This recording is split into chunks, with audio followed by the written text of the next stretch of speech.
What we're going to do in this video is take a look at how we can add some text to an image in a very non-obtrusive, elegant way. This works great for event templates to where you don't want to cover the people in the event up, but you do want to get some text in there. So what I'm going to do here is let's move my layers palette out a little bit, and we're going to work on the right-hand side of this photo. I'm going to start off by grabbing the shape tool, and it's right under the type tool over here in the toolbox. It's called the rectangle tool. I'm going to select that one. I'm going to set my foreground color to white, and then up here in the options bar, I'm going to choose the leftmost icon. All right, you can see it right up there, right under the word Photoshop. See it? Let me zoom in a little so you can see it. And that's the shape layers option. So I want to select that icon inside there. If I use the other ones, it's not going to work as well. So grab that shape layer icon and let's just drag a shape over here onto the canvas. If you don't get it right the first time, you can just move it around. Hold down your spacebar key and notice I can move it around all around the image here. So I'm going to put it right about here. Let go here. Let's move my layers palette over. And so now what I have in here is a rectangular shape.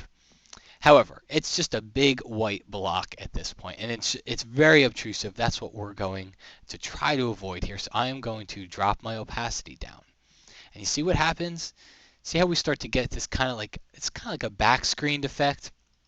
All right, now when I turn this on and off, see, you can still see the rectangle there, but you can also see part of the photo behind it. So now at this point, what I would do is grab my type tool, and I'm going to use a script font here. There's a few script fonts that come with Photoshop. I think this one works pretty good. You also have brush script.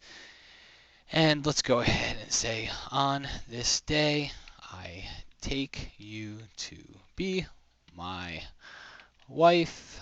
Thank you, etc., etc., etc., etc. All right.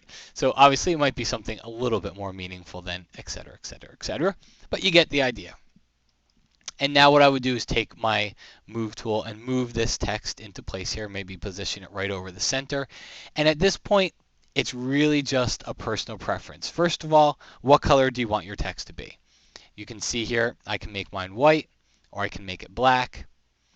You'll also want to put your text on top of the shape layer here, and you can see here when I change it to white or black, you can see how the effect changes. Personally, I'll give you my recipe, and that is I make the text layer on top of here. It doesn't stick out quite the way I want, but I go to the layers palette and I go down to drop shadow. And I don't add the typical drop shadow here. Let's move the layer style dialog into place. I don't add the typical drop shadow. What I do is I take down the size setting, and see how it takes the soft drop shadow and makes it very harsh? And then I just knock my distance setting down here until it's right up inside with the text. Just a 1 pixel distance setting, and then I drop my opacity down. And what that does, as you can see here, it puts a little bit of an outline around one side of the text here, and it makes it a lot easier to read. Let's take a look. This is before, and that's after. It's a small change, but it really helps out. Click OK, and now you have yourself a very nice template that you can reuse for different photos or just add some different text on here. The whole key is you add any type of a shape. All right, you start off with your photo, add a shape layer to it.